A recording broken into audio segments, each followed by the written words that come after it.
एक फिगर याद रखें 7, 38 एंड 55। कम्युनिकेशन एक्चुअल 55% इफेक्टिव वो होती है। लर्निंग किस में ज़्यादा है? More than 60 to 80% learning subconscious होती है। सबकॉन्शियस कौन कौन से जेस्चर्स हैं जो फौरी तौर पे आपको ट्रिगर करने चाहिए कि ये कोई सिचुएशन ऑड हो रही है? अगर बच्चा अगर एक बात सही नहीं कर रहा और उसका अगर हम दूसरी तरह मतलब ले तो वो झूठ बोल रहा है तो अपना माउथ कवर करेगा। अगर आप इस तरह ईयर पास करते हैं तो ये जेस्चर है कि ऑल ईयर्स टू यू।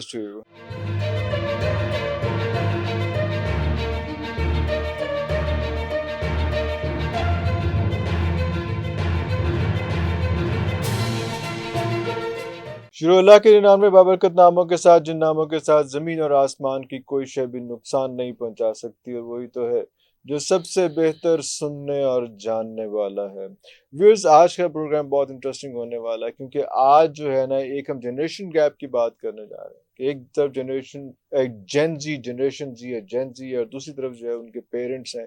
कौन सी ऐसी चीज़ें हैं, कौन सी ऐसी बॉडी लैंग्वेज की चीज़ें हैं, कौन सी ऐसी चीज़ें हैं जो कन्वर्सेशन या जुमले या अल्फाज इस्तेमाल की बगैर जनरेशन जो है वो एक दूसरे के साथ गैप अपना कम कर सकती हैं। कैसे पता चल सकता है कि अगला बच्चा आपका जो है वो क्या जान रहा है? बच्चे कैसे ये जज कर सकते हैं कि पेरेंट्स इस वक्त क्या जान रहे हैं? तो ये जो केमिस्ट्री है वो बगैर अल्फाज इस्तेमाल किए बगैर, क्योंकि अल्फाज जो है वो बाद में आने चाहिए, पहले आपको बॉडी लैंग्वेज से पता चल जाना चाहिए कि आपका बेटा किस स्टेट ऑफ माइंड में है, और बच्चों को पता चल जाना चाहिए कि आपके पेरेंट्स किस स्टेट ऑफ माइंड में है। इन सब बातों, बहुत इंपॉर्टेंट बातें हैं, गौर से सुनिएगा। इन सब बातों को डिस्कस करने के लिए आज हमने बॉडी लैंग्वेज एक्सपर्ट को बुलाया। पहले भी आपके साथ आ चुके हैं, बहुत मजे की, बहुत मुश्किल बातें करते रहे, बहुत कुछ सीखा हमने इनके साथ।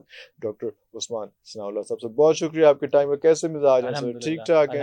आपने जो है ना कॉन्शियस कर दिया मैं लास्ट टाइम के, यार चेहरे को ऐसे देखो तो वैसे देखो तो। अब ऐसी लोग गल नहीं सुनते, ऐसी लोगों की आईब्रोज, नक ते कान ते वालां दा ध्यान रखते हैं। This not good. In one perspective, yes. बहुत जजमेंटल कर दिया आपने हम लोगों को। एनीवेज, आज की टॉपिक पे आते हैं। और जेन जी जो है, क्या करें वो लोग और हम लोग क्या करें, पेरेंट्स क्या करें, कि किस तरह से पता चले कि आपका बेटा किस स्टेट ऑफ माइंड के अंदर? सही, थैंक यू अगेन। लेकिन उसमें एक सबसे इम्पोर्टेंट फैक्टर जॉन सा, एक फिगर याद रखें 7, 38 एंड 55। 7 मतलब है what is being said vocally. आप जो बात करते हैं उसका असर अगले बंदे पे सिर्फ 7% तो मैंने सही कहा था कि हाँ, बॉडी लैंग्वेज 38% टोनैलिटी है। टोन किस टोन में कही जा रही है? ओए। आप जोर से बात कर रहे हैं उसका और इम्पैक्ट है, आप आहिस्ता बात कर रहे हैं उसकी एक और सिग्निफिकेंस है।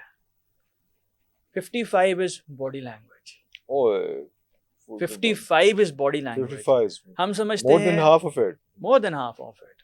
हम समझते हैं कि हमने बच्चे को या अपने पेरेंट को ये बात कह दी है, हालांकि हमारा वो मतलब नहीं होता। तो हमारे जो बॉडी जेस्चर्स है ना, वो क्या कह रहे हैं असल में उसका फर्क पड़ता है। कम्युनिकेशन वो होती है। कम्युनिकेशन एक्चुअल 55% इफेक्टिव वो होती है। तो वही हुई ना सर, असल कम्युनिकेशन तो वही हुई। ये तो मैंने बता दिया। और उसमें लर्निंग किस में ज्यादा है? More than 60 to 80% learning subconscious होती है। Subconscious body language and subconscious learning, ये दो बहुत इंपॉर्टेंट फैक्टर हैं जो हमें एज पेरेंट्स और एज चिल्ड्रन समझना चाहिए। और मेरा ख्याल है ज्यादा रिस्पॉन्सिबिलिटी हम पे है। बच्चे तो बच्चे होते हैं, उनको इस चीज़ का पता चल रही, अच्छी बात है, लेकिन हमें अपने बच्चों की बात समझने के लिए उनके बॉडी लैंग्वेज को असेस करना चाहिए। तो उसमें क्यूज हैं, बॉडी लैंग्वेज फैक्टर आ जाते हैं बहुत सारे। और to add on it, facial profiling जो लास्ट टाइम डिस्कस करते हैं उसकी इतनी सिग्निफिकेंस है इसके अंदर। ये दो अलग फील्ड्स हैं बेसिकली।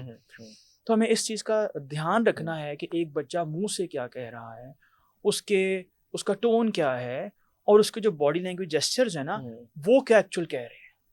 तो ये चीज़ बहुत इंपॉर्टेंट है।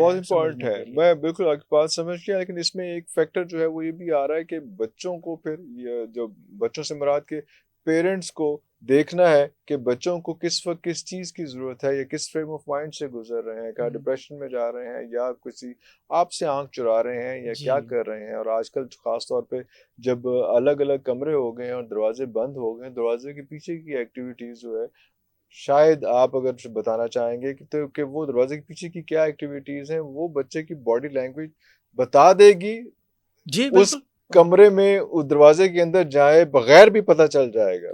तो कैसे कौन कौन से जेस्चर्स हैं जो फौरी तौर पे आपको ट्रिगर करने चाहिए कि ये कोई सिचुएशन ऑड हो रही है, उसमें बच्चे की बैठना है, उठना है, चलना है, क्या है, कौन सी चीज है? तो उसमें देखिए सबसे जो एक इम्पॉर्टेंट फैक्टर है वो सोशल मीडिया और मोबाइल यूज़।